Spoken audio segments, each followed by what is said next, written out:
Hey guys, welcome back to another video. Yesterday we talked about the first two steps of Dave Ramsey's total money makeover, which were the $1,000 emergency fund and the debt snowball. What we're going to talk about today is why having your savings account in a traditional bank may not be the best option in terms of your yearly return or your APY.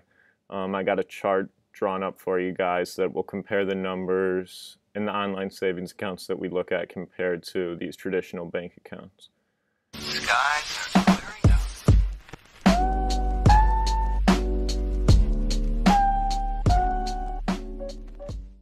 So first we're going to look at the traditional savings accounts at your more institutionalized banks. Like we got Chase Savings, M&T Bank, Bank of America, and Wells Fargo. So the difference between the interest rate and the APY is that the interest rate is the actual rate you're getting back, but it's compounded generally quarterly or monthly over the course of the year. The APY is a standardized number that tells us the return that we're going to get at the end of the year. So when you're comparing different accounts, you only want to look at the APY. The interest rate may be compounded monthly on one account or compounded quarterly on another, so you're not going to get that standardization that the APY offers. This last column is the return on investment. We're talking about in a $1,000 starter emergency fund, so that's the initial that I have in here. And then, so after a full year, you're only going to make 10 cents in interest with $1,000 in the account. This is not good because the rate of inflation is generally around 3 to 4% a year, so your money's losing value the longer you keep it in here. We really want to try to get higher APYs so we can try to retain as much of our own money as we can. The first account we're going to look at today is Ally Bank. This is their online savings account. All of these are savings accounts, the three we're going to look at today. They offer a 1% APY, 4.6 out of 5-star reviews. I like to look at the website too. The website seems easy to navigate. That's generally a elevating factor in my opinion. Here's comparing to some larger institutions. You can see the difference here that we were talking about. You can see the low APY we were talking about here with the larger institutions. You're already earning 10 times the amount you would from a Bank of America or a Chase.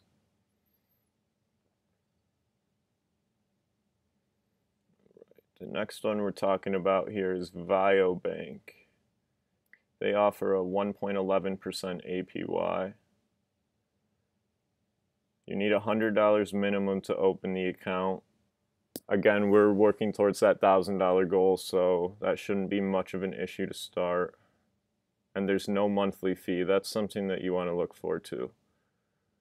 Anything we can do to stop the bank from eating away at our money will be more beneficial in the long run.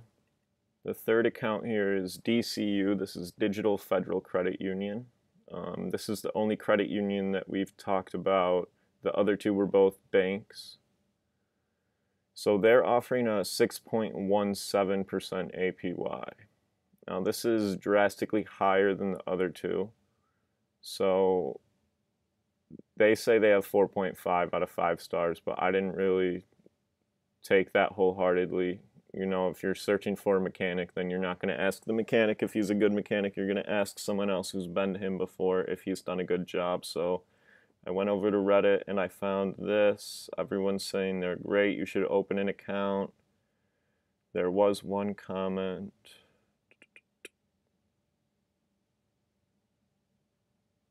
It's just a stupid marketing gimmick. You shouldn't go out of your way for it.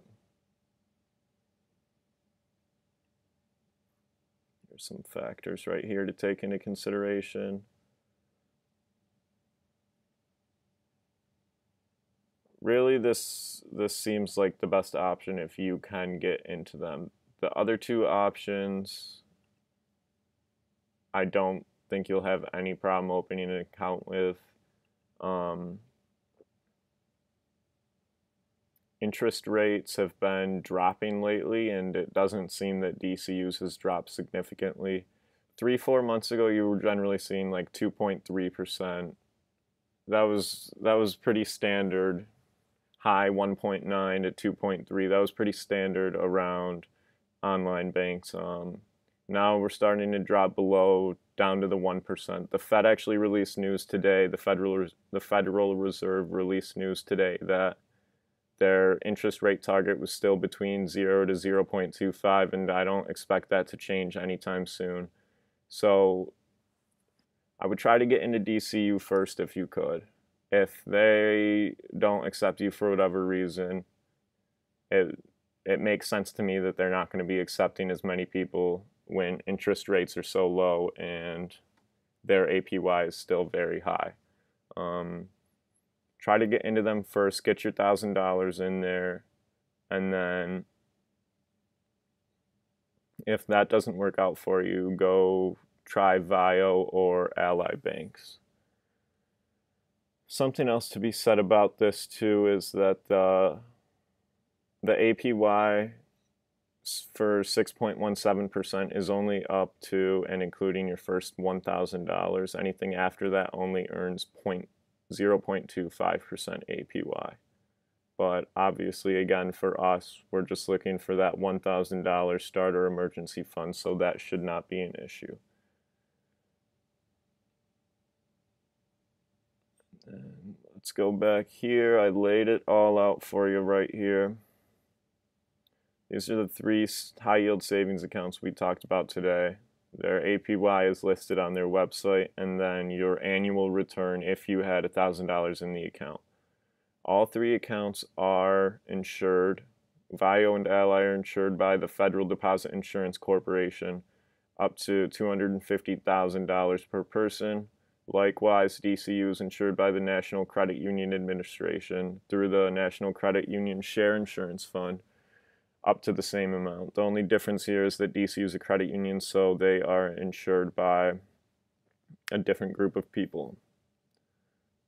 Alright guys, I just wanted to thank you for coming to the video today. Check out yesterday's video about the first 2 steps for the total money makeover.